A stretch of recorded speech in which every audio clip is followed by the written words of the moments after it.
Naomba hili tuweze kulizungumzia. Yamkini linaweza likakukwaza na yamkini linaweza likamsaidia mtu ama watu. Kuna hii tabia hii ambayo miaka hii ya karibuni imeibuka. Unakuta mtu anapata wazo fulani la kuunda group, aidha kundi, na moja kwa moja baada ya kupata hilo wazo lake anatengeneza hilo kundi, na moja kwa moja anaanza kuunga watu kwenye hilo group bila ridhaa ama idhini ya watu hao. Ili mradi ni watu wanaowafahamu na yeye amejisikia kwamba wanaweza kuwa ni wanamemba, wanafaa kuwa wanamemba wa kundi hilo. Inaweza kuwa ni kundi la kikabila, kundi la ukoo, kundi la kijamii, kundi la kusaidiana, kundi la biashara. Sijakataa watu kutengeneza makundi, aidha magroup, ni vizuri.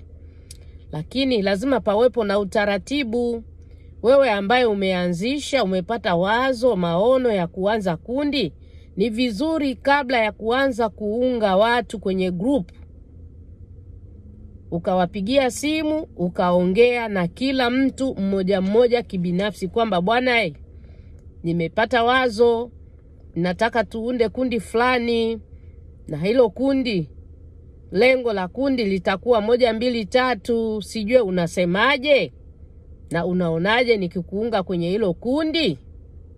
Ili kama mtu atakuwa ridhaa kujiunga kwenye kundi, ajue nimejiunga kwenye kundi ambalo lina malengo fulani ambayo yeye ameona lina maslahi kwake, linamfaa. Hata kama ni kundi la kanisani. Lakini hii tabia ya kuunga watu moja kwa moja kwenye makundi, mtu unajikuta tu naangalia kwenye simu yako, umeamka tayari umekuta kumeibuka kuna kundi lingine jipya ambalo umeunganishwa bila kujua malengo, bila kujua nani ni wewe. Sasa unaanza kujiuliza, hili ni kundi la nini? Lengo la kundi hili ni nini? Sasa wewe upate kibarua cha kuanza kupiga simu, utafute mwenyekiti wa kundi aliyeanzisha kundi, ujue malengo ya kundi. Kwa kweli hiyo sio tabia nzuri. Hii tabia tuiache. Tuiache kabisa, kwa sababu makundi yamekuwa mengi. Pia mnajaza simu za watu. Utakuta labda ni kundi lina lengo fulani, lakini kadri kundi linavyoendelea, lilikuwa kundi sijue la ukoo, linakuwa kundi la kutuma video za siasa, video sijue za ajabu ajabu ambazo haziendani na malengo ya lile kundi.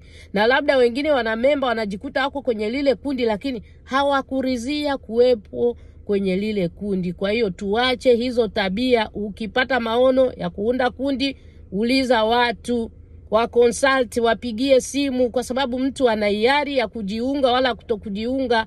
Hata kama ni kundi la ukoo, hata kama ni kundi la kanisani, ni kundi la siasa, ni kundi la maendeleo, la biashara, muulize mtu, muambie lengo la kundi. Msije mkaanza kuungaunga watu wanaojikuta wamejiunga kwenye makundi ya ajabu ajabu, makundi ya kishetani, labda makundi ambayo hayana malengo yoyote. Ni makundi tu ya kuchanga tu misaada, michango ambayo haina tija. Asante, na yule atakwazika atanisamee bure.